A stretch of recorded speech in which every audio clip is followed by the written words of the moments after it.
guys, this is Zach. Welcome to a new episode, and also first for the show is I usually have a one-on-one, but now it's not one guest, but two guests. It's a first. It's a handicap match. You gotta take on me Stone Cold. Oh no! Good, solid transition. You gotta take us on, brother. Speaking of Stone Cold, and you're gonna be in a tag team match against the Undertaker. Oh no! Good segue, Quinten, because today, it's usually for the past 3 episodes I've had musicians on, but with this podcast I like to have multiple people with different interests, not just music. Maybe I'll have like someone with movies and so on. But this episode is gonna be all about wrestling and maybe music later if we have time. Maybe, possibly. But the guest I could have talk about wrestling for a while. Yeah, we could actually. So the guest we have for this episode, I'm really having like this announcer kind of a voice. It suits with the theme. We have up here on my it's all reverse camera. Up here, I'm pointing at Quinten. This is my a guy I met in college. One of my best pals, Quinten Fernandes. Say hello. The full name. Hello, sir. Hello. And over here, we got man of the myth, the legend, man of the hour, international man of mystery. Man of mystery. I've known this guy since high school. And we've been best pals ever since. Mr. Chris Botelho. Hello there. Perfect. Hello. So I originally I was gonna the show. Exactly, the end. Bye guys, credits. All right, so originally I was gonna have I was gonna make a bunch of questions and all that. Now I feel like for this occasion and probably future episodes, I'll probably not have like a bunch of questions. Just go, like just shoot the shit, basically. No script. So wrestling. Let's start off with kind of like the basic wrestling questions with you guys. How did you guys get into wrestling? Wow. Who wants to go first? I guess I'll kick it off. Oh man, that was the first time I ever heard of wrestling was in the summer of like 2005, where my mom said, "Listen, we're gonna do nothing for this one night in August." It's like, why? What is it? We're gonna watch SummerSlam. Like, what is SummerSlam? Yeah, we're gonna see like Hulk Hogan face like Shawn Michaels. I'm like, who are these two? And so we proceed to watch this thing. I'm like, what is happening? Like, what is going on? And then from there on, it's like I kind of saw like little bits here and there until finally in like I'd say about like early 2006 is like, okay, I'm hooked. Let me see where go from there. Perfect. I guess that's me. Yeah. Yeah. What do you got? So my introduction to wrestling, I don't even really I could tell you moments that have happened, but really it's been in my life since I was born. My uncle was a professional wrestler. He was like a jobber, which is a person who, if you've ever seen like a lot of Goldberg matches or Big Show or like big guys who usually are made to look like a true giant monster heel, or like a baby face, kind of just like a strong baby face. They're fed to them. So my uncle was hired by WCW to be that guy. So he wrestled like Vader, the Harlem Heat. So really top guys, and had to make them like look good. Which a lot of the time my uncle ended up getting his ass kicked. We've watched one of them, and I'm like, man, it's bad. It was like, yeah. I was like, no, how is he still alive? When he wrestled Vader, before the match, he asked him. He was like, "Okay, so like, what do you want me?" Because like, you have to ask the guy, "What kind of moves are you gonna do out there? What should I expect?" Blah blah blah. And he just said, "When I get you in the corner, get your hands up like this, because I'm just start swinging, and I don't intend on missing. So just, put your guard up." So, Vader goes out there and he just starts just hammering on him in the corner. And Vader, nobody knows Vader. He's like 6'4", 400 pounds, former football player. Just watch his matches in Japan. Had his eye poked out. Yeah. a real monster. And then in the match against Harlem Heat, which is Booker T and Stevie Ray, my uncle took in the beginning of the match too, it was like a minute in, he takes a scissors kick to the back of the head and gets concussed, and then is like basically unconscious. Like he's moving around, but he's out of it. He can barely know he doesn't know what's going on. So Booker T has to basically like drag him over to the corner and like tag his partner in. My uncle's basically out of the match after that. Like I think he comes back in towards the end, but it's basically he's like knocked out. But he's out. Yeah, so my uncle wrestled for a couple years. He couldn't do it too much anymore because of injuries, and it wasn't financially stable for a while because like he was injured a lot. So he played hockey actually after that. But yeah, so my uncle gave me after that, like my uncle gave me all his tapes. I actually got to see him wrestle a couple times, which is pretty cool. From there on, I thought like he used to give me his old magazines, so I used to see like Ultimate Warrior, Hulk Hogan, and like Randy Macho Man Savage. So I thought that was like the wrestling that was happening right now because that's all the stuff that he gave me. Yeah. So I would be like, Mom, I want to go see this match. And it was like from 1988. It was like SummerSlam, Zeus and Ted DiBiase versus Macho Man and Hulk Hogan. And I was like, little did you know. Yeah, I think that was the main event. I might be wrong, but I was like, I had no idea that happened so long ago. I thought this was like, the thing that was happening. So I was a little disappointed in that. And then from there on, I went to a lot of there was like an Impact kind of like event. That was like my first wrestling event I went to. It was I got to meet Rhino there, which was pretty cool. Rhino, yeah. Yeah, because he's from Detroit and I'm from Windsor, and that's just over the border, which is I think it was a border city wrestling event. But yeah, I got to meet Rhino, and then like Jeff Jarrett was there, James Storm, the America's Most Wanted, like just like a bunch of like TNA guys were there because I think they were Scott D'Amore, who runs that promotion, has connections with that. But all through the years, I went to WrestleMania 23. Same. Yeah, we both won, right? Yeah. Yeah, exactly. It was like high up. But that was like that those years of 2006 and 2007 were like the years that I was like, yes, those were the formative years. Those were the formative years. Like I remember my first episode of SmackDown. It was it was when Undertaker drove into with the car. Yeah. The hearse went into the back of the dude. Yeah. That was like one of my first episodes. Oh. So that was like my Friday Night SmackDown was the show to watch. That was the show. Because I couldn't stay up late on Raw. Oh yeah, that's so true. Like I would always get like the kind of firm talk, like, hey, listen, 10 o'clock, that is when you go to sleep. Later that, hey, we got issues. Yeah, because Mondays, it's a school night. I can't stay up. Yeah, school night, yeah. Yeah, but Fridays, I could stay up for a long, longer. We good. Yeah, and I be good. I used to stay in my room with my box TV, and I used to watch SmackDown. I remember vividly moments like when Raw and SmackDown fought, like it was going to Survivor Series. There was a build-up. Yes. And Raw invaded SmackDown, and it was like 80 guys. And then Batista got put through the table by Kane and Big Show. Oh. And that was one of the greatest moments for me. I was like, holy crap, this is amazing. Yeah. It's just like this invasion thing happening. It was awesome. It was amazing. Yeah, those are just some of the moments that growing up I really enjoyed.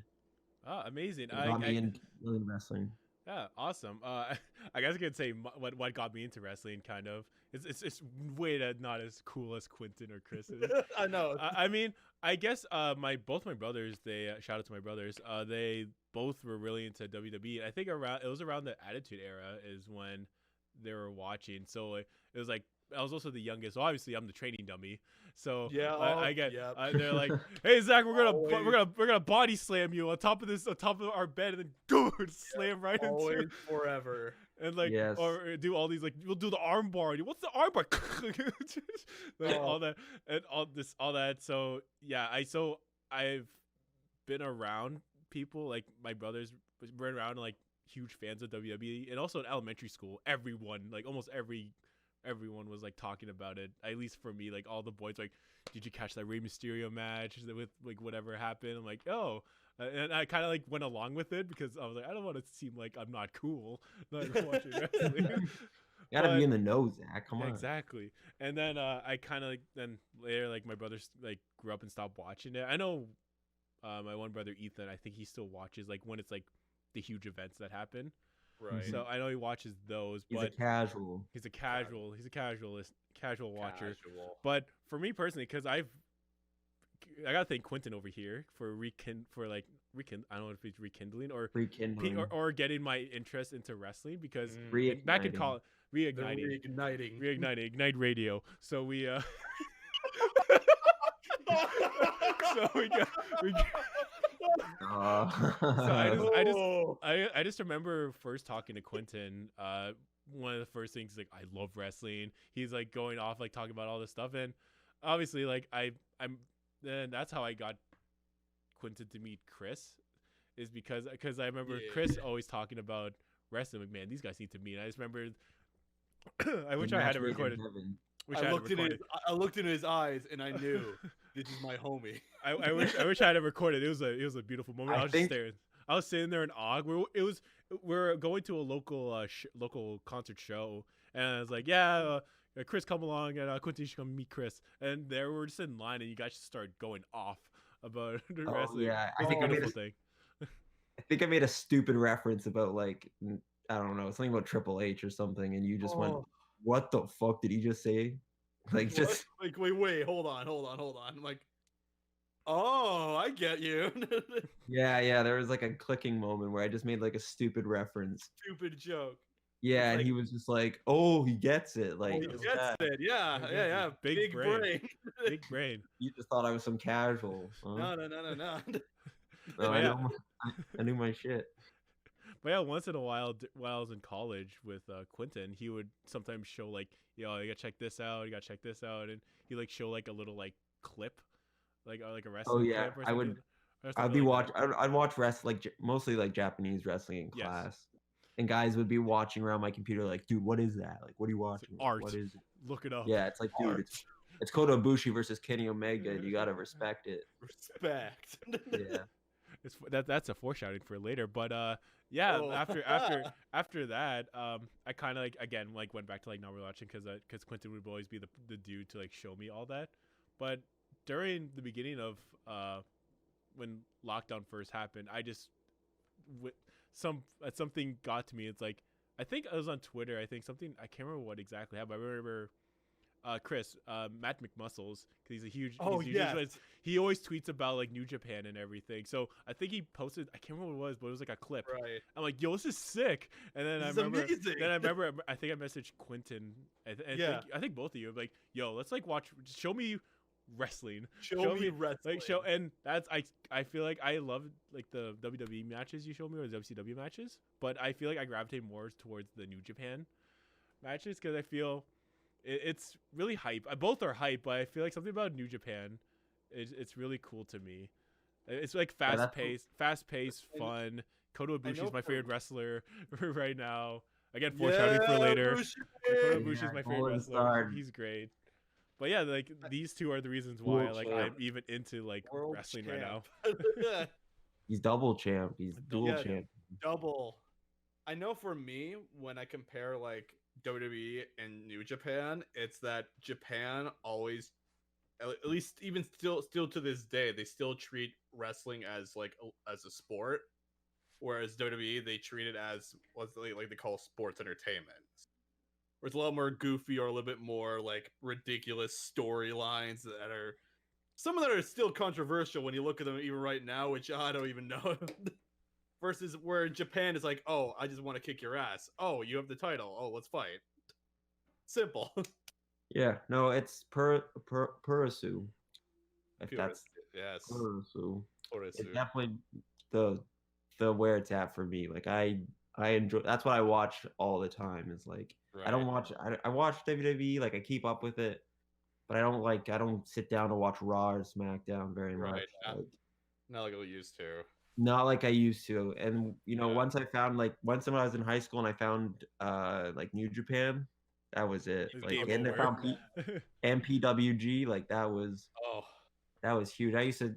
The best part of my day, one of the best parts of my day, I should say, was when PWG would release their videos. Oh. When they would, and this was during like Kevin Steen, El Generico, Young Bucks, Adam Cole. Kenny was kind of there. He didn't show up till a little later. Right. Bunch of guys that are now like big names. These were like, this was in Reseda, California, and they'd be like in this crappy little small.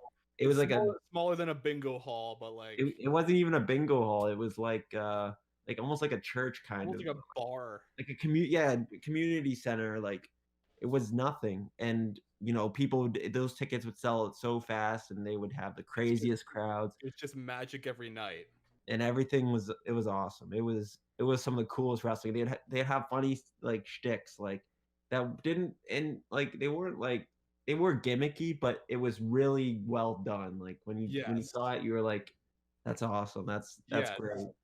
They're having fun. You can tell everyone there is having the fucking time of their life. It's amazing. So yeah, that's what I don't even remember what we're talking about. I just started, but yeah, I go off on tangents. No, just talk about how I like New Japan a lot. That's just really... New Japan is great. Okay, a lot of like I really like New Japan. Sometimes their booking is a little questionable. Right. Like Evil being given that title run. I don't know. That was And then I know you were really into like pro wrestling Noah. Like Noah right now for me is the best Japanese wrestling right now. Yeah. Kento is awesome. Nakajima is one of my favorite wrestlers. Kiyoyama, like these guys. The way they have this, like, really, they structure their shows and stuff, and like they're structuring storylines. I enjoy that a lot. Not a lot more, I would say, because I think New Japan's doing well. But Noah right now is my favorite. I think. It seems to me that Noah seems to be like the more experimental for trying some things, but also doing it well. Because I mean, as you mentioned, we're still kind of in the middle of a pandemic, which, if you really think about it, it really affects pro wrestling in the sense of like, oh, we don't have an audience anymore. Yeah. Yeah, it's well, like New Japan is having like there is people at their shows now. There was this crazy match. Actually, I just want to shout it out. I think I know exactly what you're talking about because I literally watched it the other day. The stare off. It was two guys who just. It was Go Shiozaki versus was it Fujita? I think so, Fujita. Yeah, Olympic wrestler Fujita. Bad motherfucker. Oh, I remember you mentioned this, Chris. I gotta watch this later. And they had like a 30-minute stare off before the match. Before they did anything. And it was awesome. I watched it all too. I stood there. I was like, just intently watching this. Yeah. They did things that were super unconventional. Yeah. Yeah. Like, hey, after 30 minutes of staring at each other, let's like, I don't know, let's just stay on the ground for 5 minutes. Or and then they just had a war. It was just some crazy back and forth, old school Purosu, strong style. Like it was fucking awesome. But yeah, Noah right now for me in Japanese wrestling, they're good. And like New Japan is doing some cool shit right now. Like Kota's run, they did it. They did it. He finally did it. They pulled the trigger. You're all wondering, we are all behind Kota Ibushi. Oh, 100%. I'm usually cheering for the heels a lot, but Kota's the man. We have our exceptions here around. Yeah. Kota's the coolest, man. He's fucking awesome. The GOAT. I know you mentioned it. Both of you mentioned it earlier that you guys got to see some wrestling matches live. What are some of your like fondest memories, I guess, from going to those? And can you name like one or a couple that might have been your favorite, or even just like memories and all that? Okay. I think getting to see. Okay, this one's gonna be a controversial one, so if people are gonna get offended by this, okay, getting to see. Here's Quinten's phone number. Getting to see Chris Benoit wrestle in person was one of the coolest things I got, because that guy, set aside everything that's happened with him in his personal life, he is the best like technical wrestlers, whatever you want to say. he is the man when it comes to that. Like him, Eddie, and all those guys, of course. Angle and all Kurt that. Angle, but Chris Benoit, seeing him getting to see him wrestle live, really cool. And I'm happy I got to see him wrestle. I got to see all the ECW guys, which was really cool. You got to see him obviously too. Yes. That was really awesome. I got to see Batista's last match before he like retired. Really? For, like, that's cool. A couple years. So that was pretty cool. I was at Over the Limit 2000. Oh, really? 2010. Okay, yeah. Yeah, when John Cena I don't know if he was FU or the Attitude Adjustment. I think they had like an I Quit match, right? They had an I Quit match, and I don't know if it was the FU yet or they made it the Attitude Adjustment. They changed the name. But he did the Attitude Adjustment FU off of a car into like through the stage or something. Through the stage, he went through the stage, and that was really cool to see live. Seeing Shawn Michaels wrestle against John Cena, awesome, really fucking cool. Getting to see an Undertaker WrestleMania match. Oh, that'd be cool. Yeah, it was awesome. Him versus Batista was the best. Was the best match on the card. I still think it should have gone on last. Yeah, like I don't know. I think getting to see Shawn Michaels in the main event against John Cena was pretty good. But yeah, that match. Getting to see former President Donald Trump get stunned by he got stunned. That's hilarious. And then timing of this. Yeah, Vince McMahon get his head shaved bald. Yeah. I know nothing about it. about what, politics? No. Oh. Nothing about getting your head shaved bald. I don't know what you're talking about. Oh yeah. You got a full head of hair. You just moved all your hair. I'll put a disclaimer. Chris is bald. In terms of any of my favorite wrestling memories, like Quinten here going to WrestleMania and seeing all those matches of like Shawn and John Cena and then Undertaker and Batista, and seeing Edge getting killed by Jeff Hardy through a ladder. Dude, one of the craziest ladder matches I've ever seen. I can't remember, but I think I just missed that moment. Oh, really? Because we got stuck in traffic. Oh, no. And I wasn't even, it's crazy because I was so happy that I didn't even care, even though it was really cool. I got to see Kennedy win. I remember seeing Kennedy climb up, but I feel like I just got there after he went off the top. One of my distinct things about that show, it was during one of the boring matches of the show, it was Kane and the Great Khali. Oh, dude, it was hot as hell when he came out. Oh, and being in the cheap seats, like, so it's in Ford Field, which is this giant football stadium, and I'm in the cheap seats. It's pretty much almost in line with like this stage, but it's higher up. So when Kane comes out, he has fire everywhere for pyro.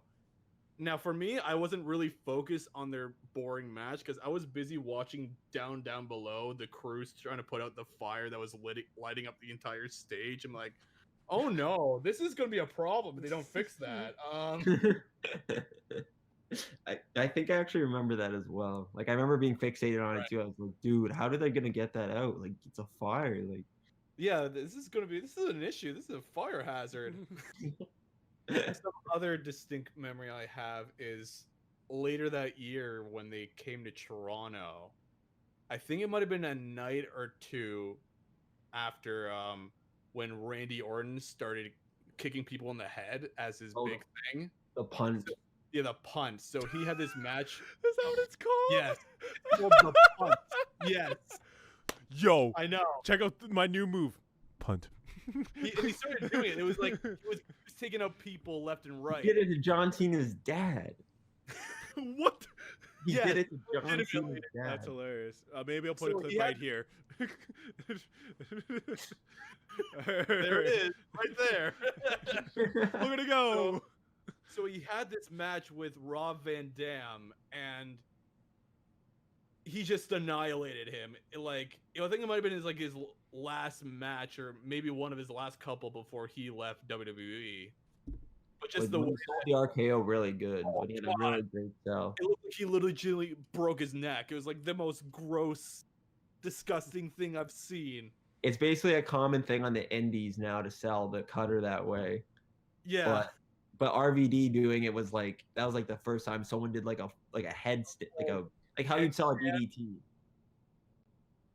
Like a full like headstand, like bulk. Yeah, right on your head, right on the dome. So Shit's crazy. It was incredible. He succeeded in making everyone hate him. It was brilliant. Yeah, he was really good actually. People want to shit on that year and like everything like around that time, but Randy Orton as a heel, he was really good. He was on his top of his game, I would say. A-game. The one wrestler you met.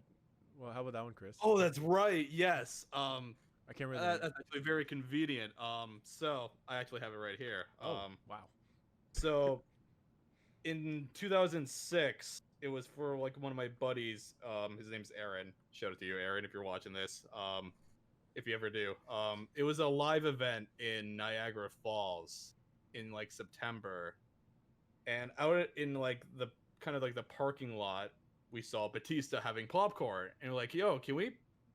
It's my buddy's birthday. Can we at least have like a conversation with the guy?" It's like, I don't know, he's a little busy. Like, oh, it's your birthday? Okay, we'll take you over to him. So we got to talk. Like, hey, how are you doing? Oh, he's doing great. And like, we got to have a bit of his popcorn. It was the hardest popcorn I've ever had, and I always find it how. And I just found this the other day, or however long ago. It's this picture of in 2006. There's the man right there. Man right there. Just chilling. Looks like he's in a photo shoot or something. Yeah, he's always jacked. He's ready to go. I mean, he's wearing like a tank top. He looks like he's posing. He's ready for a Tommy Hilfiger. Did you actually got to meet him? Oh yeah. Soon to be movie. Did you talk to him? Oh yeah. What did he say? Was he nice? Oh, he was nice. I could tell that though that like he wanted to have some time to himself, but at least appreciate that like he let us have like a brief like how you're doing, what's going on with you. Right. Good luck in your match tonight. Oh, thanks, and all that stuff. Yeah. I'm intending to win, unless the writers chose something else for me tonight. I mean, dream big, kids. I'm gonna whoop his ass. I mean, I am Groot. Oh, sorry. That's a little wrong character. Nothing goes over my head. Shout out to Batista as well. Filipino. Philippines. That is Filipino. true. Shout out my people. Take over the world. Take over the world. Oh, Take over the world. I do actually have a funny story. Oh. So when I was going to WrestleMania 23, my dad made me a huge, like, I just wanted a poster. My dad made me like a banner that said Batista Bomb on it, because Batista was my favorite wrestler when I was younger. He was the man. But when I got there were so many Undertaker fans that I got scared. I got scared of my dad's like, hey, we're going to put the banner out. And I'm like, Dad, there's like everyone's cheering for it's gonna get ripped apart right when you take it out. It's gonna it's gonna get ripped apart, or they're gonna make fun of me. Like I got like scared. Like I was like scared, yeah. So I didn't do it. And oh my God. And I was just like, no, I can't. My dad was like, what's wrong? He's like, I just can't. It was terrifying. And then I have another. Actually, I'm now reminded of like all these funny stories. It's all coming back. So there were these shirts at the event, like these, like in WWE at the time. There were these DX shirts where they were doing the crotch chop, but on the back they were mooning, like they were flashing their butts. Yes. And I remember I got one, and my mom wasn't too happy about it. What do you mean? That's great. I went to school late the next day because I didn't get home till like 3 a.m., 2 a.m., and it's the latest I probably ever stayed up. And I went to school like half a day because I still had to go to school, but I got to sleep in a little bit. But I wore my shirt. And I got in trouble. I got in trouble from one of the teachers. who I got detention or whatever, and they had to call my parents. And then I remember. Oh, I remember. What was it? The other thing I did. Oh, I tried to DDT a kid at school once. Hey, Tom, come over here. What's up, Quinten? Go. I love that even as kids we always ignore the thing at the beginning of like any of the big shows, like do not try this at home. And meanwhile, just cut to just DDT. Oh, that was the same with that was the same with Jackass. My friends and I would be go, let's do these stupid stunts that these guys do, even though they put a warning. Well, when I did it, like, okay, so we were doing like Red Rover, or whatever the hell. Yeah. Yes. We were playing that or something. We were both like running at each other at the same time or something, and I grabbed him, and we were like going back, like shoving each other back and forth. And then I grabbed his head, and I was like, "Oh, I'm gonna drag his head down," like Jake Roberts DDT. But when I did it, it was just like a, like a guillotine or like a neck crank, and I just heard a. I like cracked his neck. Oh my! And then I heard the teacher come over. And then I also got milk. And then I got detention for that for like 2 or 3 weeks. I know it wasn't that long. I think it was like a week. Yeah, if I remember correctly. You can't see my reaction right now. My mouth is like wide open right now. It's like I will always remember, like with earlier Zach's mentioning about being the youngest, always being the quote unquote test dummy for your like your brothers or your friends for when it comes to like wrestling moves, whatever. So when I was younger, my brother and I were always into karate, and there would be some days where it'd be sparring or grappling sometimes. So after both of us getting into wrestling, there was obviously that influence of like, oh, just in the middle of just Batista bomb someone or like some submission hold or whatever, and always like having to get like someone or like our parents off each other because we're gonna break each other in one way or the other. The influence is always there after the wrestling. Oh yeah. When it came for that, for me, I'm the youngest of 4 sisters. And they were like test dummies for me. Like I would try to do head scissors on them. I would throw them into the kitchen table. Like the counter. Like the counter. I would do that, and they couldn't like hit me because I was like I was like 5 or like I was like a baby. I was like 8. And they were like 10 years older than me. Like some of them, like their ages vary, but they're all older than me. But I would like jump on them. I would like start like trying to do a sleeper hold. I would beat the crap out of them. And there was only one sister that would always like fight back, and that was my middle sister Abby, who would just like she was a tank. She would beat the crap out of me. She was the only one that would like really fight back. Also, actually, I'm wrong. My other sister would bite me and like. There you go. Yeah, she only one fought back. Only one. There was 2 that fought back. Oh, 2. Oh. Yeah, the youngest sister and then the middle one. The other ones just kind of took it because they were like, I don't know, they were older. Tired of your shit. Yeah. They didn't give a fuck. Enough is enough. Yeah. Yeah. But yeah, I don't know. Instead of having brothers, I just beat up my sisters. Exactly. You found a replacement. But then I got to a certain point where I was too old to like I couldn't punch them or anything. So I used to just get beat up then. Oh. No. Yeah. It's okay. It's okay. It's fine. You're here alive and well. Yeah. You're all cool now, right? Yeah, I'm good. I'm okay. Chris, you bringing up Mean Batista, that reminds me. I wasn't there for it, but again, 2 of my brothers were into wrestling way more than me when we were kids.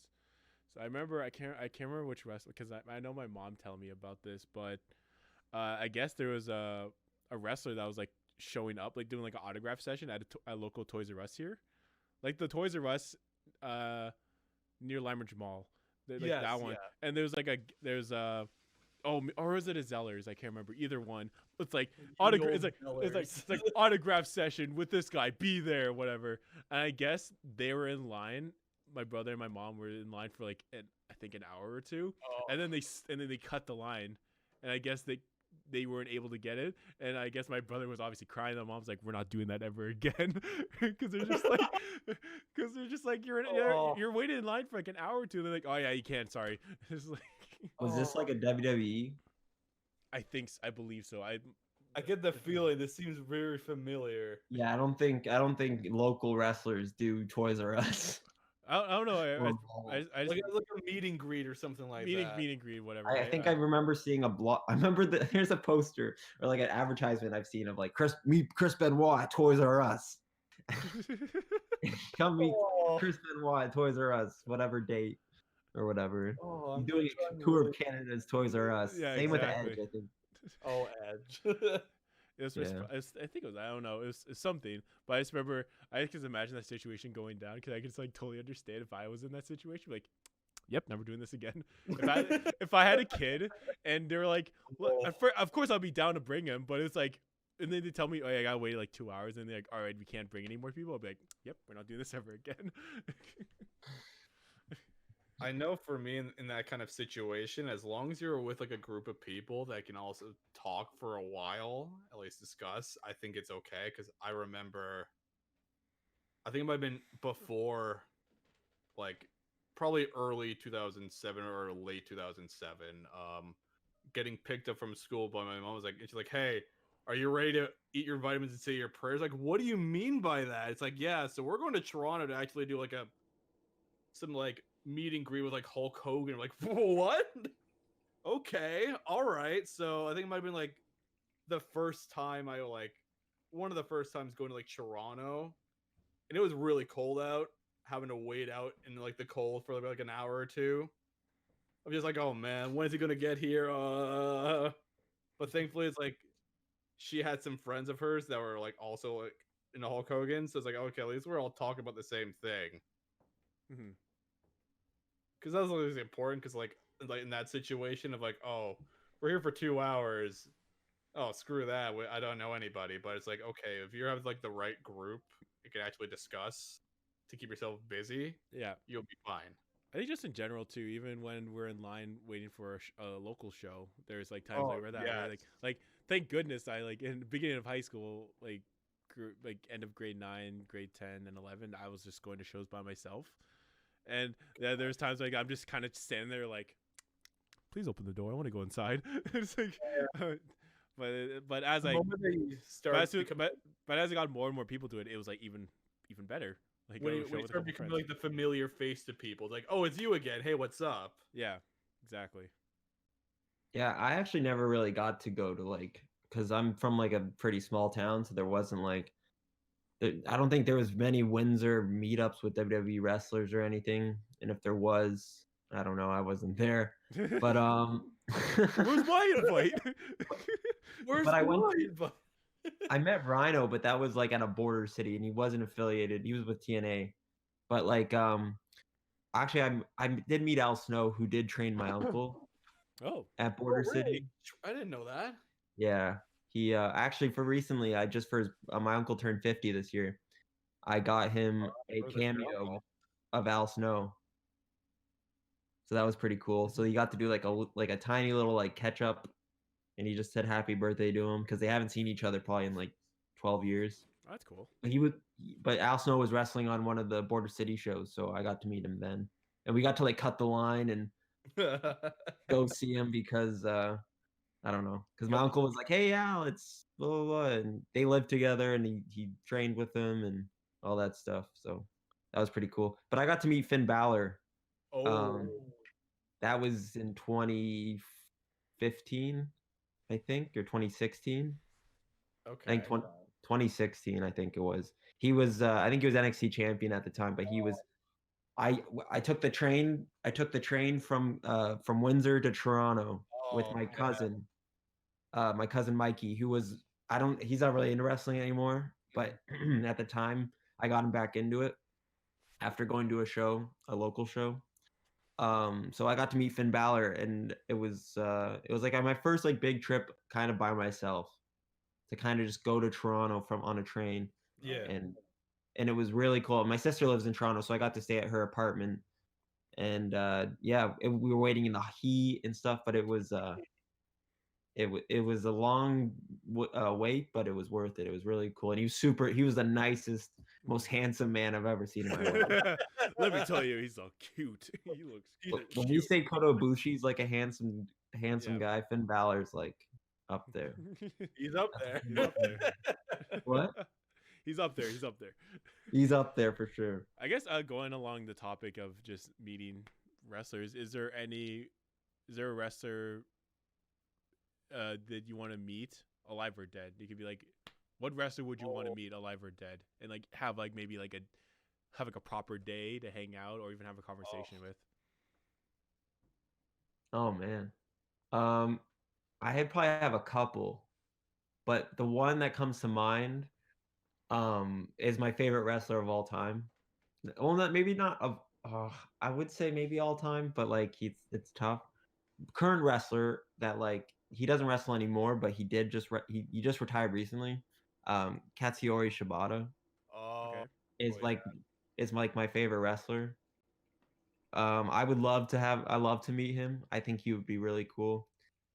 If I had to meet someone based on like personality though, and like someone I'd find really interesting to talk to. Oh man. Maybe Jake the Snake Roberts, but I'm not 100% sure on that. I think you'd just be hyped up on some drugs or something. Oh man. Nice meeting you, kid. I'm just kidding. You can cut that out if you want. Oh. Definitely keep it that. I think he actually got his joking, stuff together recently. I think he actually got his shit together. Yeah, it's Scott Hall who's still having a tough time. But yeah, I think if I wanted to meet somebody, I think it'd be Shibata. I would love to meet Katsuyori Shibata or Kenta Kobashi. Oh yeah. Or Misawa. A lot of just the Japanese guys. Any of the big like All Japan mid-90s. Yeah, Kawada. Mwah, mwah, mwah. Dangerous K. Kawada Kid. I think for me, like the names that come to my mind, which I think would probably be generally like a generic answer, but just because like probably more because of like how long they've been in the business, and at least the thing would be an interesting discussion to talk with would probably be like Steve Austin, Paul Heyman. Oh, Paul Heyman. Yeah, that's. And speaking of recently retired, The Undertaker. Yeah. Ric Flair. Ric Flair's number one. Ric Flair. Ric Flair's number one. I would love to pick that brain. Oh. I would love to sit down and just talk to Ric Flair. That guy is everything. He's the coolest. The styling and profiling. All those promos he cut, man, and all the way his life was, and how he just never stopped living the character. He never stopped. He just kept going. He kept drinking. He kept cheating on his wife. The grind, the grind.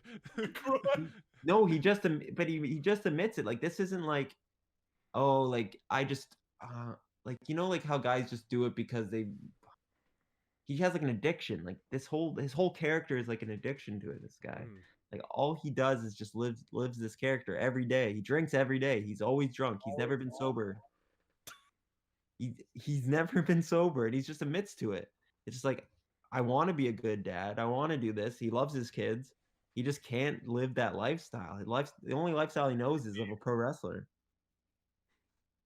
But yeah, I would love to meet Ric Flair. I think that would be. And Paul Heyman. And I'd just like to meet Shibata because he's like my favorite wrestler of all time. Mm-hmm. I don't know how long we could have a conversation for, but it would be. I think meeting Ric Flair would be the coolest. Awesome. I guess I could bring up mine. It's like generic answers, but The Rock would be really cool. Oh yeah. Because cool. At least personally for me, I like what I've seen. I love The Rock. I just love his personality and the matches you guys shown me, and I vaguely remember him as a kid. Just I get so hyped up whenever The Rock is like, whenever he's on screen. I'm always cheering the homie on, and He's the fucking man. yeah, He's the just man, whenever I do, we'll just talk about Moana and his role in the in the movie, or how he like busted that what was it, that gate open because he couldn't get in. Well, there's that thing. How he's in like Fast and Furious like 22 or whatever it is now at this point now. Just not What talking about about the wrestling. Tooth Fairy? The Tooth Fairy. I forgot Tooth about Fairy. that. I'll talk What about the game plan, guys? the game plan. Or what was that movie with like him and the two kids and they're like, you gotta take us to like the spaceship, whatever. I can't remember the name. Oh, of it. the Race to Witch Mountain. Yes, that. Yeah, we'll talk about Race to Witch Mountain. His prime. I saw that in theater. His peak role. That's where he peaked. The best, actually, if we're being real, the best rock role is him in Walking Tall. Yes. Oh yeah. Yes. That's a badass movie. Ever see Be Cool? Yes. He has like an afro and like a goatee. Yeah. Just watch it. He's really funny. It's really interesting when you see like these pro wrestlers eventually, if they decide to go into like a more of like a movie role, into more Hollywood. So The Rock really opened the door to all these other wrestlers that would eventually come into Hollywood as well. Excuse me, Jesse the Body Ventura and fucking. My apologies. That man opened the door. He paved the way. Let me tell you. He paved the way. I would quote him right now, but I would definitely get canceled if I said anything he said in the opening helicopter scene. Except maybe I'm a sexual tyrannosaur. Oh no! I'll put a clip right here. I'm joking. I'm joking. Oh no! The Rock. Just curiosity with John Cena. I think it would be interesting. I don't know. At least for me. Personally, maybe because I don't really know much about John Cena, obviously from like the meme, obviously, right. and the meme. and then when I remember just him first popping off, like everyone was talking about, everyone wore his merch and all that. I had the spinner belt, but I also had a chain. I also had it had an American flag. It had it was like a spinning American flag. Oh, and it used to get caught on my neck hair. Oh, it hurt so bad. But I would love to wear it. I had the John Cena shirt. I was blinged out. John Cena fan. Yeah, I was blinging out, dude. This was like rapper John Cena too. Oh yeah. Oh, that was awesome. I think looking back in hindsight, that John Cena is probably like, I think like when you compare to like previously of like the biggest stars, at least for WWE wise, where it's like Hulk Hogan, The Rock, Stone Cold, Shawn Michaels. He's like one of the last. He's like the last big superstar to come. Where now he's eventually, he's now in Hollywood, and isn't he supposed to be like some movie with like Jackie Chan or something? Yes, he's supposed. Oh to. Yeah, that's right. Yeah. Oh yeah, I do want to see that. Took me a second, but yeah, just talking to wrestlers in general that moved on to more like Hollywood movies and all that. Just like the difference between doing wrestling to actually acting in a movie, it must be a huge difference. Yeah. Sure. Have you ever seen Steve Austin in Condemned? Oh, yes. I haven't. I used to watch all those bad movies. Oh. The Marine with John Cena. Kane and See No Evil. Yeah. The Marine. Did you see The Marine, Chris? Yes, I remember. With John Cena. I used to watch that. I used to rent that movie from the video store all the time. I remember seeing it in theaters when it came out. You paid for that? He upped you there. I was like, oh, let's see how it was. And well, it's a weird flex, but literally the day after he actually injured himself, whatever. Oh, yeah. Hey, man, we gotta help the homie out. He's injured now. He's sitting on the couch. He's got to pay the bills. Yes, this $12 I'm giving to the ticket to the movie is gonna go towards his hospital bills. Unrecognized wrestlers in movies. Kevin Nash and The Punisher. Okay. Do you remember? He was a Russian. He had the blonde hair. Okay. If you want to talk about, and he was like 7 feet tall. If you want to talk about recognizing wrestlers in movies, I mean, just the entirety of like the 2005 version of The Longest Yard. Longest Yard, yeah.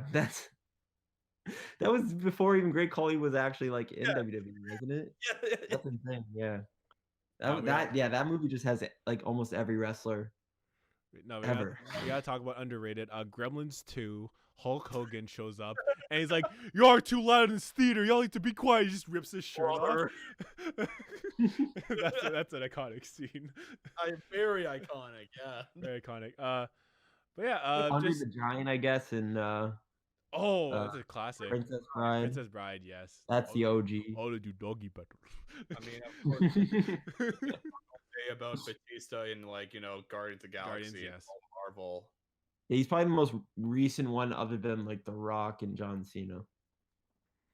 It's interesting seeing Batista, because I remember like for like Guardians of the Galaxy, Batista as what's his character in? Drax. Drax, yeah. And I just remember seeing like pictures of like the movie, like this looks goofy, and then like I watched the movie, like this is amazing. He's killing it. I remember when they first announced Batista, I kind of did like the weird like dog tilt in the head, like what? What do you mean? Like, is this gonna work? But of course, it becomes one of the best movies in all of Marvel. It's my favorite Marvel movie, so like it's doing something. He's killing it. But I think both of you. I think mostly probably both of you. But with how they shoot like wrestling now with like the virtual audience, and you said how New Japan, they're actually bringing actual like a crowd now. You said? Yeah, they just have to be like socially distanced and stuff. Yeah. So where do you see? I asked my past guest about this, just like obviously state of live music where it is, but where do you see the state of wrestling now with this? How do you feel about this virtual audience or these social distance audiences? It's interesting having seen all these different promotions do their take on how to do wrestling in a pandemic, where it's either everyone started with just no crowds whatsoever, to where now it's like some of them are like in Japan are socially distant and everyone having to wear a mask and like. Well, they're much more controlled over there too. Yes, having like for sure. Everyone having to have like they already wore masks before if they were sick. Yes. And like I think I remember for when Japan did like Wrestle Kingdom, how I heard that there's like a barcode that you would scan so we could do like contact tracing, so at least what seat you're in, and if anything happens, we can contact you, stuff like that. Whereas WWE is the most extravagant, where it's like, here's all these monitors that are all across the arena, and that you would sign up to pretty much have your kind of like video camera of like what we're doing right now on like a screen that's all across. What do you have to do that? You just sign up to pay a thing, or? I'm not sure. I'm pretty sure it's like a ticket. Because I know the NBA does it and probably others, but like I'm just curious, how do you even get into that? I think it's like a ticket. Like you have to pay, not pay like full price, but it's like $20 or something. Also, follow up. Can we do this? We should. I mean, one day we should just. One day. I'm not against it, but sitting through 3 hours of Raw. I don't know about that. I don't think that's true. We can. I don't know. I don't even like the pay-per-views where it's like I don't even know what's happening. I see videos of Alexa Bliss. I see Alexa Bliss lighting Randy Orton on fire, and I'm just I don't know what the fuck's going on. I'm just dumbfounded. I literally just watch for like if I see like Drew Gulak wrestling, I'd be like, okay, I'm watching that. Or if I see Cesaro or Daniel Bryan, I'm like, oh, we're good. But then yeah, I'm watching that. But anything to do with the Fiend is like, oh, what is going on? I don't. It's not the wrestling I like. It's definitely not. I can see it being entertaining for like kids and stuff, or like people who like the dramatic side of wrestling. But I really want to see like a technical. It's kind of like the big reason why it's like I mainly watch like Japanese wrestling, or even like a little bit of like AEW. Yeah, AEW has some good stuff. Even though sometimes they get a little too like, there's little things like there's a couple of spots that go a little too far. So there's some spots that just seem way too choreographed. Like when this guy standing on the top rope and he's waiting for them to catch him. Like to me personally, when it comes to wrestling, when wrestling is crap, it's crap. But when it's good, it's good. And there are moments where it's like, kind of going a little bit off topic here, but like I know recently, like when I talk about AEW, there was like a big passing for wrestler wise. His name was like Brody Lee, and seeing all like these promotions kind of like do like a tribute one way or the other, and AEW had this big like tribute show that was very well done. Where it's like they were really showing that like trying to be like caring for like their family and all that stuff. Well, yeah, his son. They really tried to make it about like him, kind of like tried to really include him mostly in he was almost in every, like he was one of the main focuses of the show. Yes, which was really cool. It was really cool how they did that though. And it's rest in peace, Brody Lee, dude. He was literally like my favorite wrestler from like I don't even 2014, 15, like when he was at Intercontinental Champion, he was wrestling like Dolph Ziggler, Luke Harper. When he was Luke Harper, and he was the singles guy. I even liked him before that because my uncle liked him a lot. And I when I watched him wrestle, I saw him versus, this was before he was in WWE, but it was him versus Claudio Castagnoli. Yes. Which is Cesaro, and he wrestled him in a steel cage. Yes. Oh, one of the best matches, one of my favorite matches. That guy was way ahead of his time. Literally, that entire group of like the late 2000s of like indie wrestlers to where they are now, it's like that whole group of like Claudio, Brody, Brian Danielson, now Daniel Bryan, or Tyler Black. Yeah, Tyler Black now. Seth Rollins. Rollins. Dean Ambrose, John Moxley. Oh, Moxley. Chris Hero, who now was Cassius Ohno. Yes. Like there were so many good wrestlers that came out of it. Yeah. Oh, Kevin Steen, Kevin Owens, Sami Zayn, all those guys. Yeah, all crazy wrestlers coming out of that. But yeah, rest in peace, Brody Lee. Rest in peace. He was a great dad, and he's from Buffalo, so that's not like too far from us. And he was a Toronto Maple Leafs fan, so that was also pretty cool. But anyway, yeah. What were we talking about, Zach? If you want to get us back on track. Oh, just thoughts on just wrestling, like how where it's going and stuff. State of live wrestling is where it is now. Right now. If you guys have anything else to say. I think who I think is doing it probably the best is maybe New Japan. I don't mind the way NXT and AEW do it. I actually kind of prefer it to all the screens. Yeah, it's a bit jarring, the whole monitors, where it's like you gotta have a crowd for wrestling. Yeah, even if it's backstage talent, I don't care. I kind of like the hockey boards. Like I like the boards on the sides. Like I don't mind that. I think it looks better than the screens and stuff. It's jarring and it's distracting, and I don't care for it. But yeah, I don't know. I think that they're probably doing it the best out of like North American, and then yeah. I am curious though, because I think WWE recently announced that at least they're going to try for WrestleMania this year to actually get a crowd back. I did hear that too as well. Yeah, they have no plan. They have no actual plans. They have no idea. That's the thing. It's like, how are you going to do this? Like, are you going to like limit capacity or like? Yeah, it's just going to be weird. I think they're probably going to have to do like New Japan and like spread out, but I'm not even sure that's right. The way WWE, sorry, not WWE, basically WWE, but the United States have handled COVID. Oh, it's not. I feel like it's gonna be a wash. I think it's embarrassing. Yeah, so I'm not even sure if they're going to be able to.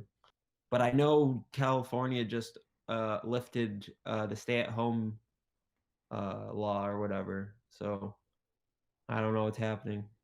The big yike. Actually, but I don't know. Sometimes, like I think that maybe, like if you put a ban on something, right, that makes people go out and like do it more because you're telling them no. Rebel kind of thing. Yeah, it's like a rebel. If you say, okay, you don't have to stay at home, but we want you to like at least like have guidelines and rules.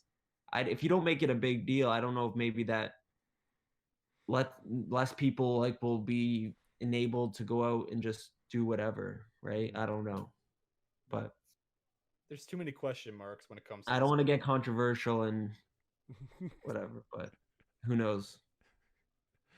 Before I go into this question, I have to go to the washroom real quick. I have to go to the washroom real quick. Keep the people entertained. Oh boy. What? Zach, you're leaving me? Yeah, you're leaving us. Do a promotion. No. We're promoting the next big title match. The Rock and Kota Ibushi are gonna fight. It's gonna be epic. Go. I have no. Yeah. So I'm the host now. I've taken over the show. You're the captain now. I'm the captain. I'm the captain now. So we're changing the whole format of this podcast. Yep. We're not doing wrestling. Screw wrestling. Yep. Who cares? It's fake. I don't care. We're gonna start talking about pottery. You guys mentioned earlier how you can't really watch Raw in general anymore, or WWE in general. I've noticed a lot of people on social media and a lot of like YouTubers I watch, they say like, oh yeah, I used to watch wrestling back in the day, but not that much now. It just got really corny. Can you guys, I don't know personally, but what happened in like that, like why this sudden like kind of people stop watching? Is there like a reason why? Is there something that happened? I think it's mainly that after watching it for so long and seeing that some things just aren't changing, it's just like nothing really interesting is happening right now, or things are like, I don't know, things are getting a little too kid friendly. It's like, I don't know, nothing really big is happening. I know for me personally, I'm not sure if this is the same for you, Quinn, but like for me in 2011 when CM Punk was having his big thing and dropped his big like pipe bomb kind of promo and then had this amazing match that he had with John Cena. To me, that was like what kind of brought me back. It was like, oh, here's this guy that I kind of knew from a while, but now he's like making a big deal and is actually like putting on this amazing wrestling match. To me, it's still one of the best matches I've ever seen. At least the best John Cena match I've ever seen in my life. I will not one up you, but give you one to think, like, to ponder. Umaga versus John Cena at the Royal Rumble. That's my favorite John Cena match, and you can suck on it. Suck on. Guys, stop arguing. It's okay. You can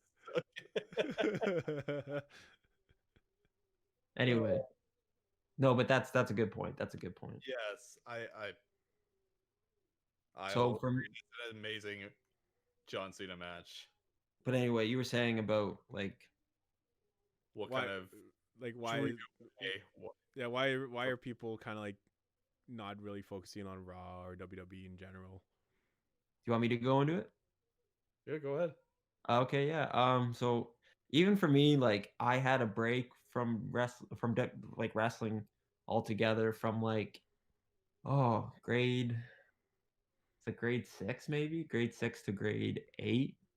Like I didn't watch wrestling. I kept up with it a little bit. Like I would have little peeks and like what was going on the interwebs or whatever. But I was kind of out of the loop a little bit, and I think I was focusing on other things, but nothing like it was like girls, but that didn't really happen. But it was for a while that I wasn't watching any wrestling, but my uncle took me to a live event. I think it was my first grade 9, I think, or grade 10.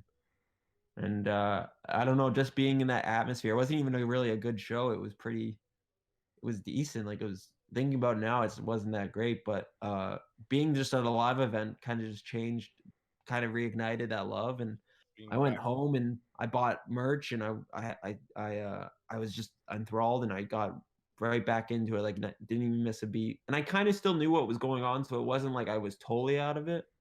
It was just that I wasn't watching or I wasn't paying attention. And I think that was overexposure of the business, which is a huge problem. Yes.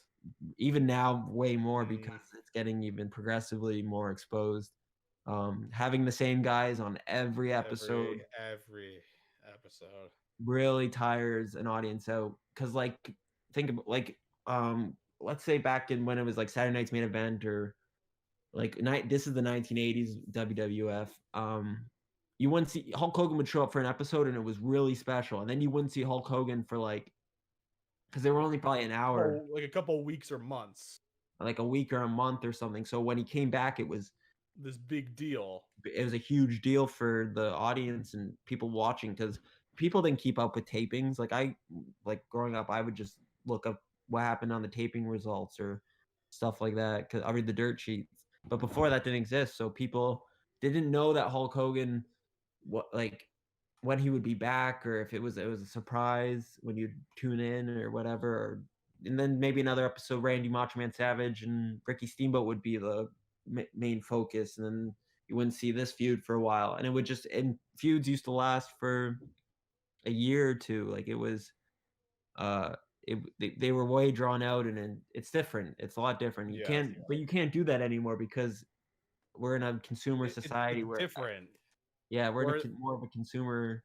Because when you look at the 80s, it was like it was starting to get into like television where it's like, oh, everyone has like a TV now and stuff. And then in the 90s is like, okay, we're starting to get away from all this kid-friendly stuff to now it's more about an attitude where it's all about edgy stuff, which is where you get like The Rock and Austin on top every week, just everyone, and it's all this age for the like target audience of like 18 to 35 kind of like demographic, to where now it's like I don't really watch TV anymore. It's more about like everything's all more like Netflix or like or like all these different apps and stuff where it's like that's where we consume like all this all our media and stuff. So it's different. There's all these peaks and valleys of like I'm not sure. I might be rambling like on. Culture, like I don't know. Yeah, it's culture. Yeah, I don't know. I think I don't know. What do I want to say about that? I don't know. My uncle used to give me tapes and stuff, so like I kind of started watching wrestling from like as a young kid. I didn't really start with like SmackDown or Raw. I started with like Hulk Hogan and stuff, but that was obviously years before me and old WCW tapes. So my uncle used to give me just boxes and bags full of like even just random shit. Like I got the British Bulldogs in Japan. Oh yeah. Like it was their like tournament like matches. Yeah. My uncle had them all taped for me. So I was exposed to a lot of different stuff that way. So I consumed not just like one product even at a young age. Like I watched WCW, I watched WWF, I saw like matches on YouTube. So it was a lot different than just being exposed to like one thing. So I think you grow up differently than the older people, obviously, because we were exposed to so much more. It was hard for guys. My uncle didn't watch Japan until he was like past high school, like when he got into wrestling, because he didn't have any exposure to it until guys started trading tapes and stuff and finding people who had this VHS tape of like I don't know All Japan Pro Wrestling or Masao versus Kobashi or something. It's a lot different, but yeah. See, that kind of reminds me of like when after getting introduced to wrestling, there was like this couple month void of like I didn't really watch anything until I started like dipping my toes into like the internet and seeing like, oh, what are all these different promotions? Oh, who are all these wrestlers? Oh, what did I miss before? I started watching, which is where it's like I came across like WCW, ECW, a little bit of Japan, and I had a big TNA phase. Oh yes, yeah. But that was like peak. That was like 2006, 2007. Yes. Samoa Joe versus Kurt Angle. That was the best. That was one of the best years for me, honestly, for wrestling. I loved Motor City Machine Guns and Abyss and Motor City Machine Guns, Beer Money. Beer Money, yeah. That was even before Beer Money. I think it was still America's Most Wanted, right? Harris and James Storm. Even a little bit of Team Canada. Oh, Team Canada. That's one of my uncle's friends, Scott D'Amore. Yeah. My uncle wrestled like he's friends with him. Like he was trained by him. Yeah. At Border City Wrestling. But yeah, anyway. I don't know, you're just exposed to a lot of different stuff, and now you just have so many options to what to watch, and It's just where to start. Yeah. I think I guess along with that, not just wrestling, I just think with music in general, I guess we could just we'll probably talk music more later, but just with that, you just find more things that you want to like watch or listen to. So like in high school, Chris can vouch for me. I listened to mainly like pop punk, emo, all that stuff. And as I got older and went to college, I met people like Quinten, who's like really into rap. And that was around the time Kendrick Lamar's "Damn" came out, and that was like kind of like my first introduction to kind of listening to rap. And then Quinten comes along and say, "Hey, have you heard of Brockhampton?" And then after that, it's just kind of like this giant snowball effect of me listening to, like, from shout out to everyone in radio, in our radio program, just like exposing me to more music interests.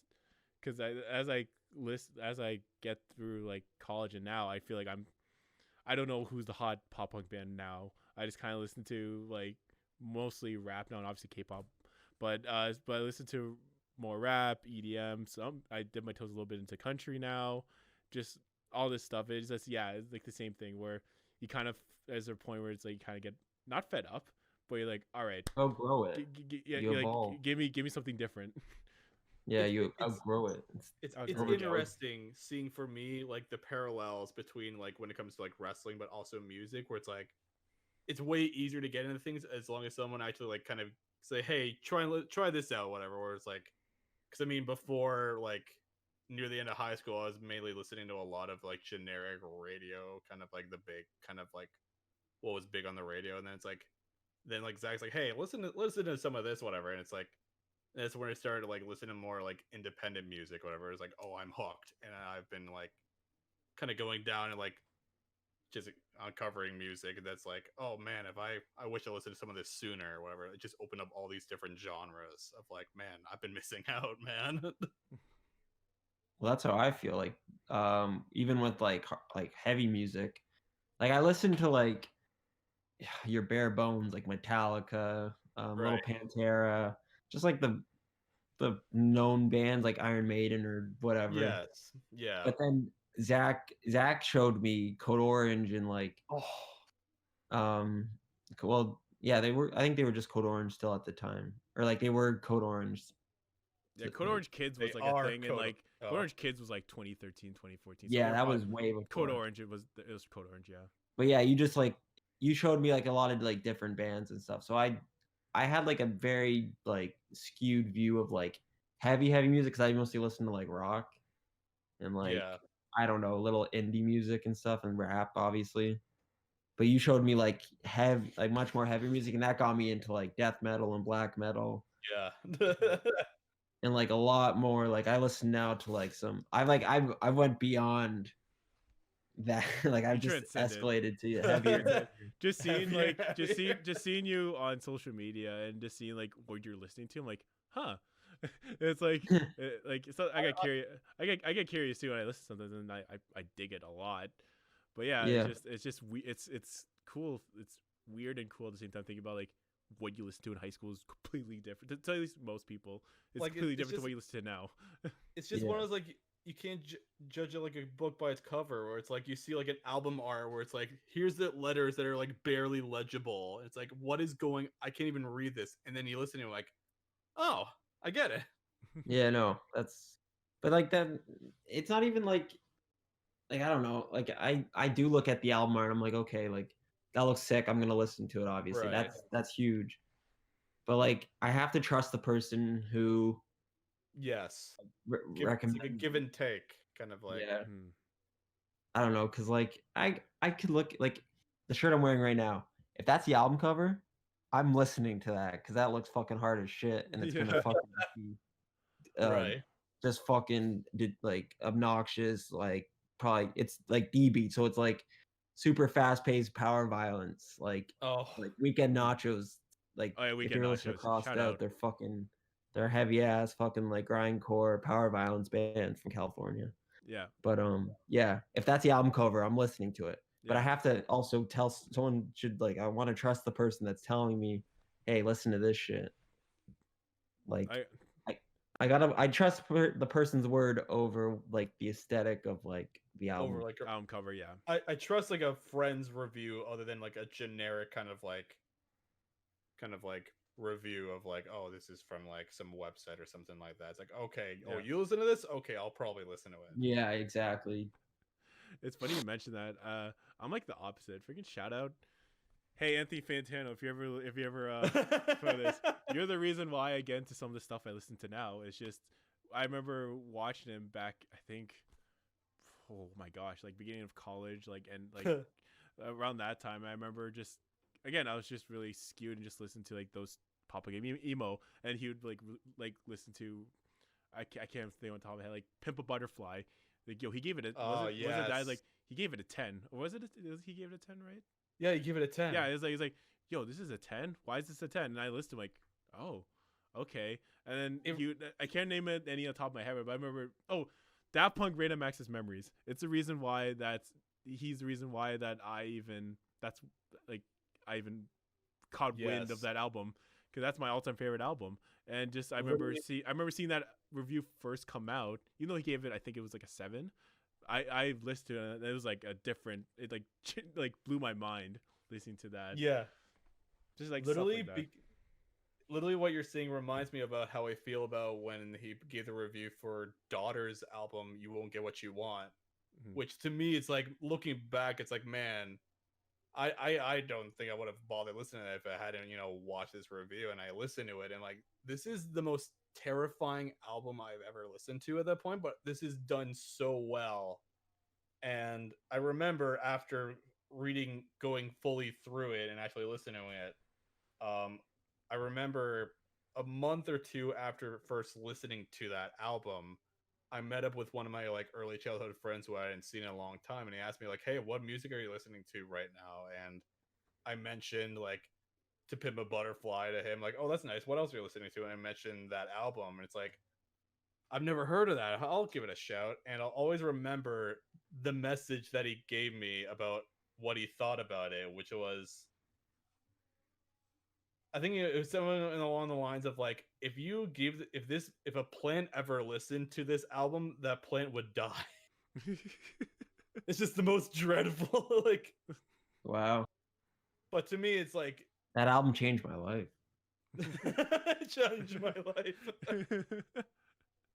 But no, like in honestly, high school, dude, like, that was the album. That was like when I heard King Kunta, I was like, holy fuck. Oh, like to me, I predominantly listen more to rock music, but when I think that when I look at all the albums and records that came out in the 2010s, that album is on its own pedestal. I think it's the best album of the 2010s. Yeah. It's really good. It's really freaking good. For me, like Fantano, I think I found him in like high school. He did a review of the Queens of the Stone Age album. What one was it? My gosh, I remember. I think I know what you're talking about. No, it's Vampire Time and Space Memory. Yes, Vampire. Yes. That album, he got me listening to more like Queens of the Stone Age and stuff, because I listened to them a little bit and they were on NHL soundtracks and stuff. Yeah. I listened to a couple songs, but like he made me go back and like really dig deep and listen to like full albums and stuff. And high school was that was like my favorite band in high school was Queens of the Stone Age. Yeah. I like this is now how it turned into everyone who wants to listen to this. Like, this is your opportunity to once again subscribe to the needle drop. Yeah, we're doing a needle. This is free. This is free pump. This is free. Like, comment, subscribe on him. I just hope whenever I release my album, Anthony reviews it, he gives me a not a crucial, like a bad score. Like, if he gives me a not good, I might cry. If he gives me like a 3 or 4, if he gives me a 4 or 5 or 3 or 4, I'd be like, all right, I'll take it. I have to admit though, I'm one of the people that like will click on the video, scroll down to see the score, and then leave. Oh yeah. That's for sure. There's some. It depends. Like, there's some I listen. Like, for example, I think Quinten could more relate to this. When Whole Lotta Red came out, like Playboy Cardi's album. Oh, I love that. I love that. And I was like, when is Anthony going to review this? And he's just doing Classic Week, It's like, no, I want this review. And as soon as it released, I'm like, I need to know the score. Okay. Yeah. I feel that if someone's gonna put out a video of a full review, I think it's proper to actually listen through instead of reading the description. I don't know. You don't want to spoil yourself. I do. No, I do that too. Like there's when it's like an artist I really care about. I watch his review like afterwards too. I mean, so, I'll always remember. It depends on who the artist is. Yeah, exactly. That's exactly. I always remember when he did the review for Everyone's Going to Heaven by Citizen. I'm like, yeah. We'll see how this goes. I'm like, yeah, that's fair. That's fair. Yeah, that's a review. Mm-hmm. I don't take his word. I don't take his like. Yeah, I don't take it as like the rule of like. Yeah. I have to like what Fantano reviews. I love how every description of his review is, y'all know this is just my opinion, right? It just like kind of solidify, like, guys, you don't have to. I'm not the. Listen to yourself. Give yourself your own opinion, not it. Yeah, exactly. Most of the time, shit I like, he usually does not like. Oh, it happens. Yeah, it happens. It happens a lot for me. Like I'm like, oh, I like this, and then I read his review. I'm like, okay, well. But there's times where he gives a bad score, but he gives his reason. That's what I like about him. He's it's trash. 3 out of 10, and that's it. I don't get upset about it. I don't cry about garbage. It's just how it is. Not good. His opinion. I have my opinion. He has his. I respect his opinion. Hopefully, he would respect mine. I guess the last like 2 things I could bring it back to wrestling for a couple for a bit. Bring it way back. Take it back way back. I guess the 2 fun questions I could ask you guys is who would you want to wrestle? Who would I want? Who would you want to wrestle? Who, if I was a wrestler and I wanted to have a banger of a match, right? Who am I gonna fight? And what would? Oh man, it's such an open-ended question of like. I would go Misawa, so I could just take as many elbows as I possibly could, and just get my head beaten in. Your head kicked in. Oh. Yeah, I think that would be, or if I'm let's change the. I don't know what your other question is, but I think dream match is a better question. That's gonna be one of the questions too. Okay. So yeah, Misawa would be. Let's throw that in the trash. Dream match. Yeet out of here. Dream match. Dream match. Oh. You go first, Chris. Before you guys answer, I the who would wrestle Rey Mysterio, because I would blink and I'd be like somewhere else. What is happening? I'll just blink and he's like doing like a roundabout on me, like what's happening? He's just like I'll be like, well, this is the enemy, huh? but yeah, okay, you guys go. I mean, if I can name someone that dream match. Oh man. Let's make it like I guess like shorter, because of like I can 1v1, like one-on-one, not like a huge like okay. Yeah. Oh man. I can go if you want. Yeah, go ahead. A dream match for me. This one's a little. I'm kind of torn between 2 matches, but I think I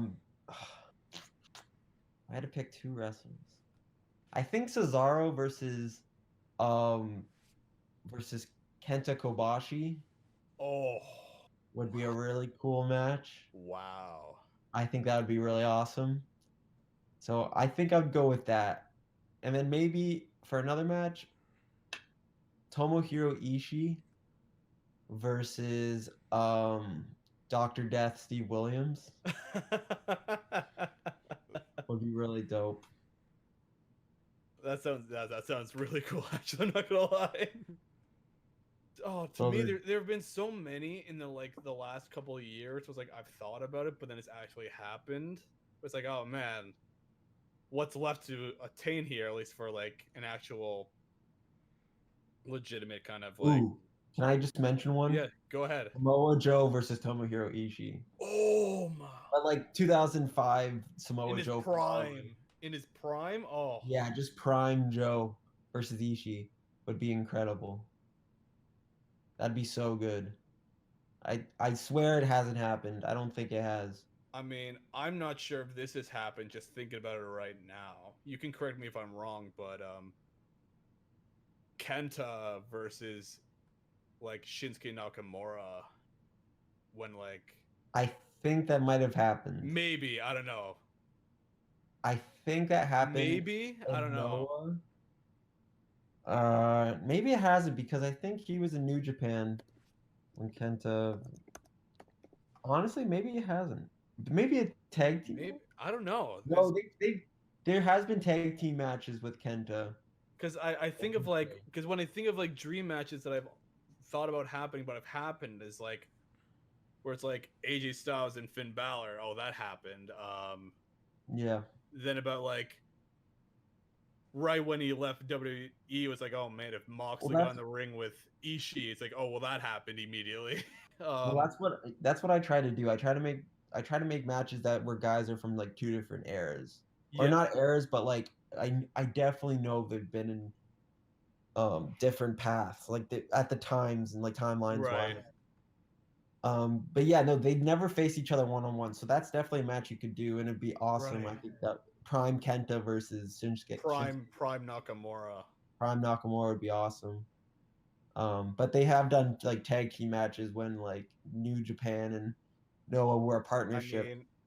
I mean, another one that I'm thinking right now, which I think it's more of like a WWE thing, but like, because I don't think they've ever faced before, but like, if they were both in their prime, just because it's just two big guys facing off, if like early Brock Lesnar got in the ring with like Batista when he was in his prime, that'd be a fun match. Like that to me is just like two big guys that just have the notoriety of what they are. Yeah. Two that are just a beast. Yeah. That'd be a fun match. I got one. I don't know if you really know this. Katsuhiko Nakajima versus Aleister Black. Ooh. Because they're both probably two of the best like strikers. Like strikers, yeah. Kicks wise, they have probably some of the best kicks in the business. Right. And I think those two guys could have a really cool fucking match. That sounds really, that's fucking awesome.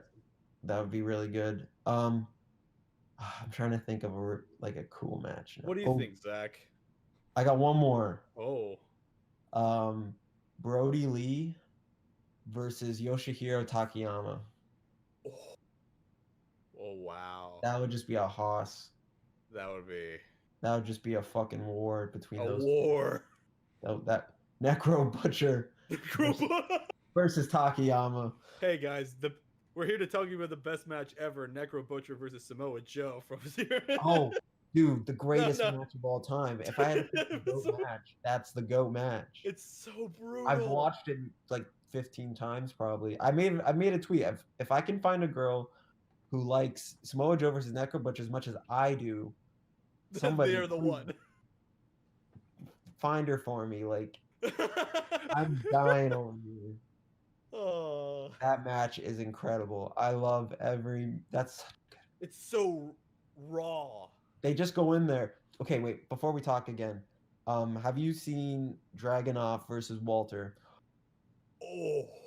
Did you see it? Wow. Did you see it? Yes, I have. Dude. I've never seen a match that was so physical and two guys who just and there was it's a shame there was no crowd for that. Yeah, that was real. That's a real shame. But dude, you could hear every fucking chop, every chop, every punch and strike. Oh, every. Dude, that's a fucking match. Yeah. Okay, Walter versus Yoshihiro Takayama, I think would be. Oh. And I mean, it makes me think, has Walter versus Ishii happened? No, I don't think that has happened either. And that would be. Oh wait, no, I think so. I think so. I think it happened in England. Anyways, Zach. Okay, yeah, Zach, go ahead.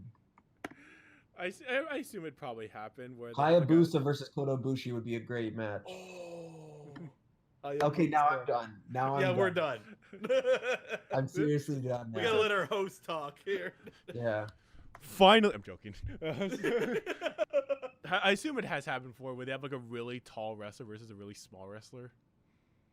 That was basically 2007 SmackDown. Yeah. Has Undertaker Great faced Rey Khali versus Rey Mysterio. has Undertaker faced Rey Mysterio before? Oh, Yes, Oh. and they've all been great. Because Yeah, something are about really that I good. want to watch that at some point, but I just want I feel like that'll be an interesting match because Rey Mysterio, I believe, I could be wrong. Fact check me. Is he really short? yes. Yes. Yeah. So or if there's another, I assume there's another wrestler that's taller than the Undertaker, but just imagine To just me, just any like tall ass wrestler with like a short wrestler would be like a funny anything thing to see. to me, it's like whenever, at least the majority of the time, that whenever you have like a big wrestler with a small wrestler, it just makes everything it just makes what you're watching a lot more kind of like believable. It makes it more like legitimate, where it's like there's this obvious struggle of like the little guy trying to overcome this giant of a man, like a David versus Goliath situation. Yeah, exactly. Yeah. I'm trying to think of like I can't really think of like a really good big guy versus small guy match. Like, I mean, Shawn I would- Michaels versus Undertaker.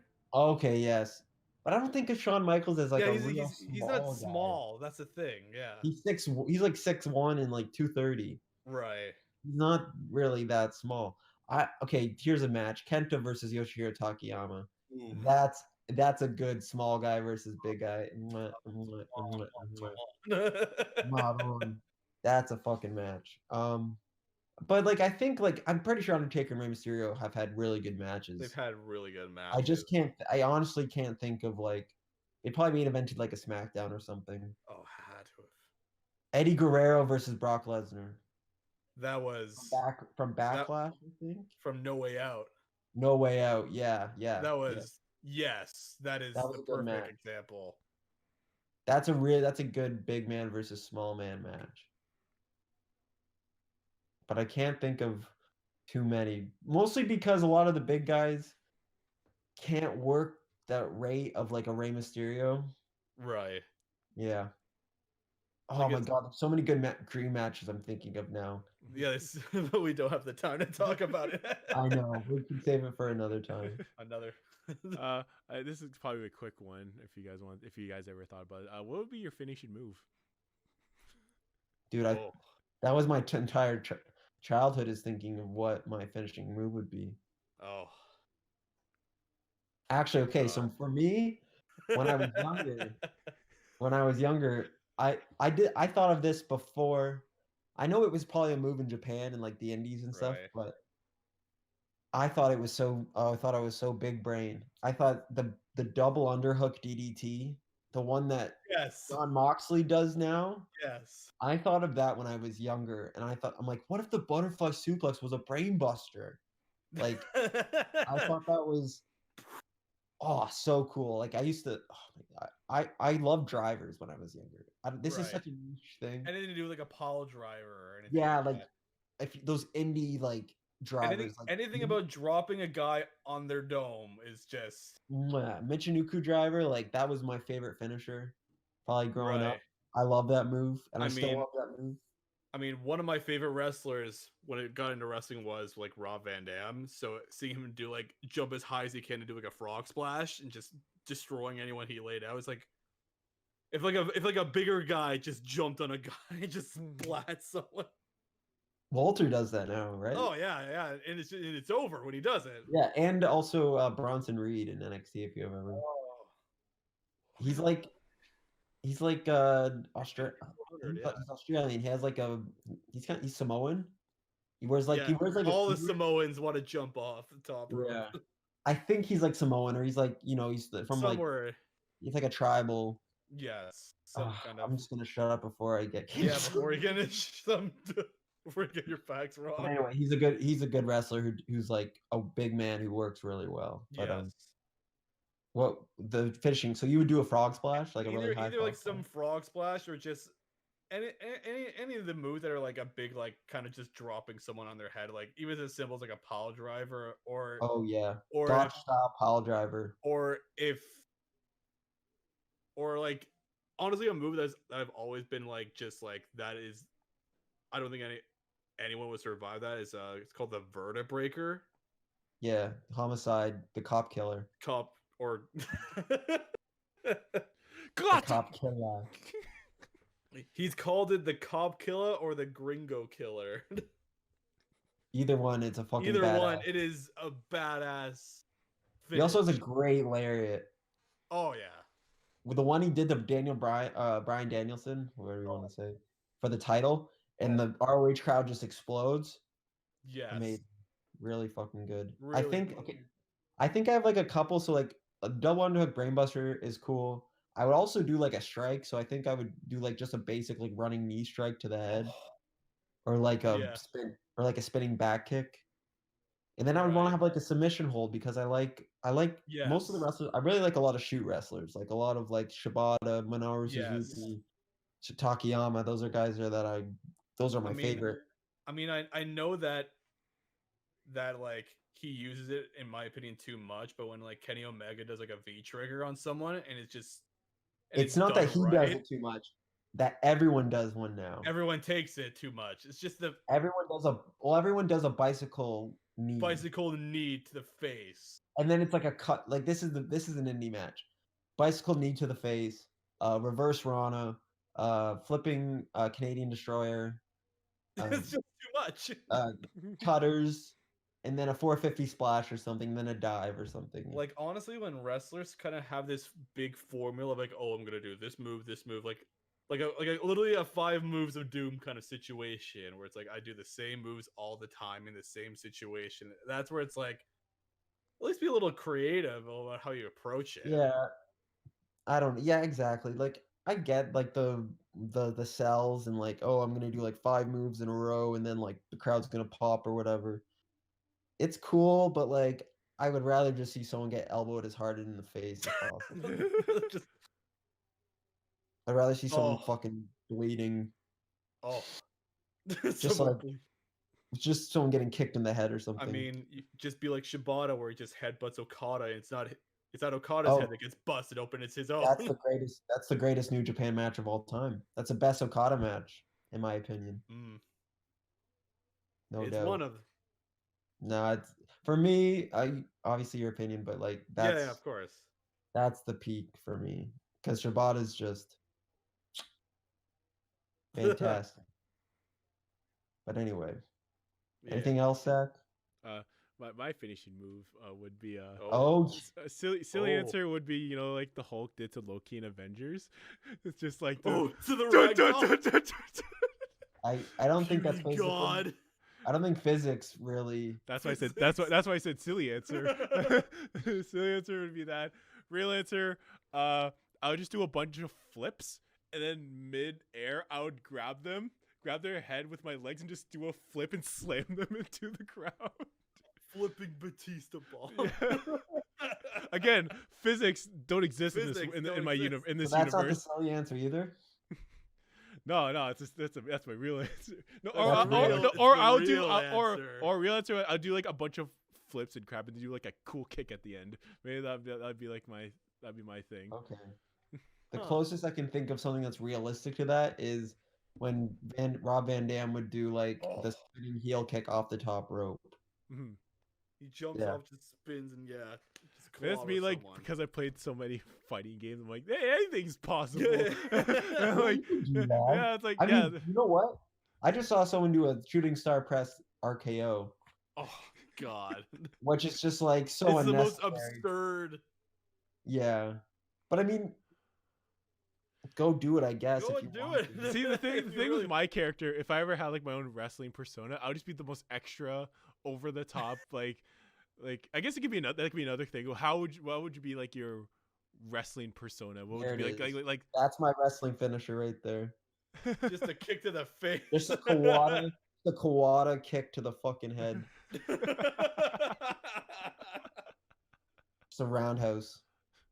I mean, realistically, if I were to actually have like a persona, like I would probably have a bit of like martial arts kind of something a little bit, because like having the background of actually, you know, how I learn to actually defend myself. And you actually have the background. Me, I train. I've done a couple Muay Thai classes. Brazilian Jiu-Jitsu, but I'm not like well versed in it. Yes, you're from the streets. You pull out an extendo mid match. Yeah, here's my finish. You pull, yeah, I'd pull be out the Portuguese. pull, I'd be pull the out, Portuguese brawler. pull out like you pull out like an extendo or like a gun at the end. Like, yo, this is how we real do here. Yeah. Just bring him in close for a hug and just Nothing personal. Curb stomp, a literal, not a curb stomp like the Seth Rollins curb stomp, but like a American History X curb stomp. Oh, Edward even Norton worse. style.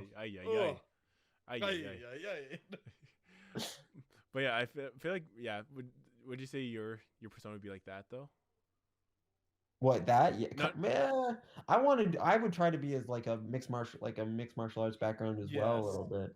Mm-hmm. I would try to be like a shoot wrestler. I want to be like kind of like a, I don't want to say copy Shibata, but I want to like be like very well versed in like submission holds and kicks and strikes and be very minimalist, like not do too much, but do things that are effective and look like it hurts. Like not I think so much like high flyer. Like I think to me, when I look at like what I think it would be like, at least who I think does like the greatest kind of like mixing of pro wrestling but a bit of like martial arts about it is like Samoa Joe.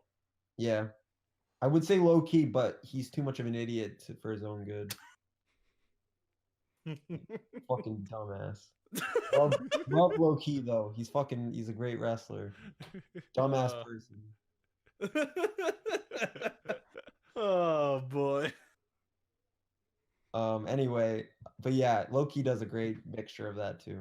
Just any combination of strikes with a final just kick to the head. That's probably just the way. But yeah, I think my wrestling persona would be kind of just like this over the top kind of character, really like flashy. I just do a lot of flips. I think that'd be my thing. I used to be doing a lot of flips. Just like a Scorpio. Like a Too Cold Scorpio. Too cold. That has to be Majima from Yakuza. Just from like, Yakuza? Can you Exactly. But yeah, that would be my thing. You could just be like your karaoke singer. Like there's so many like crazy like Japanese gimmicks. Like if you ever watch DDT, like there's some weird ones. So weird. You'd probably, if your character would probably fit just well, pretty good in there. A lot of crazy shit. Nice. Shout out to DDT. They got some good stuff. Or maybe I have a thing where like if you make me angry, make me real angry, I go like ballistic. I go sicko mode. But yeah, I guess that'd be a good concluding point to this episode. Do you guys have any final thoughts, final opinions? You know, wrestling. You guys want to do a little promo? No, not really. Just I got nothing really important really to say other than wrestling's cool. If you like enjoy wrestling, and yeah. If you like wrestling, well, good on you. That's good for you. Good for him. All I'll have to say is like, don't like watch wrestling. Don't really listen to me because I'm just a fan, and I don't know. That honestly, yeah, I guess check it out. Same thing. It's just like don't let anyone kind of skew what you want to do.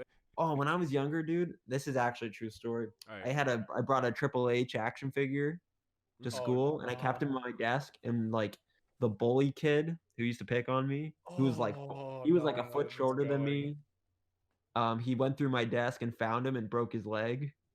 Oh. But luckily, he was one of those It was those multi-jointed wrestlers, and you could just snap his leg back in. Oh. Mm-hmm. But yeah, he was like, "Oops, sorry," and I was like, "Motherfucker!" And then, that's why I murdered him. Like 6 or 7 years later, we were in gym class in high school. We still in the same school together, and we were playing dodgeball with the volleyball nets under, like, so we had to like low sink the balls underneath the nets to hit the opponent or whatever. And I played baseball. I knuckled one right to his fucking nuts. And like, I made him. Do you remember when? Do you remember when you did that to me, buddy? Yeah, payback's a motherfucking bitch. And then I curb stomped him, and that was the end of his life. Yeah, and that was the end of his whole existence. Honestly, I didn't see that guy after that year. He's traumatized after that. He's just imagine. traumatized. No, I think he went to juvie again. Again. Again. Yo, He shout went out. to juvie like every summer. I just think of the off topic for excited the show Juvie, where there's like this reality show called Juvie where they'd bring like degenerate kids. They just bring them to like, you're in juvie for like a week or a couple of days, and they actually experience what juvie's like. Was that on like Much Is it, Music? like, Yeah, Scared not much. Straight Yeah, or not much. something? There was Beyond Scared Straight, but there was also one literally just called Juvie, and it was. But was it on like Much Music? I thought- Yeah. Yeah, I think I remember that show. That's like someone that would be on there. But yeah, Zach, this is off topic, but did you watch Laguna Beach? No, I haven't. Dude, do you watch The Hills? I watched like some episodes of The Hills. Oh man, my sisters used to watch that, and I used to watch it too with them because it was like on after like Jersey Shore, or like it was on like around the same time. Yeah. Crazy, that shit was fucking hilarious. So bad, such a bad show. That just sounds like a bad show. And I so everyone, just a bunch of rich kids in California like having the most abysmal problems or like non-existent issues, and they make like the biggest deal out of them. But anyway. But yeah, from that, everyone stream Laguna Beach, stream The Hills. Watch Laguna Beach. Watch Laguna Beach. Watch Jersey Shore. Watch Jersey Shore. Watch exactly. Flavor Flav. Watch whatever you like. Watch that Tila Tequila show she did, where it's like it's kind of like The Bachelor. Tila Tequila. It's kind of like The Bachelor. Yeah, but it's like she likes men and women, so it's it's great. And they had like the mud wrestling cage or whatever. Yeah, exactly. Throwback. Oh yeah. Besides that, Chris, final thoughts. Watch whatever you like. All right. I really went into a tangent. It's fine. That was a tangent. I love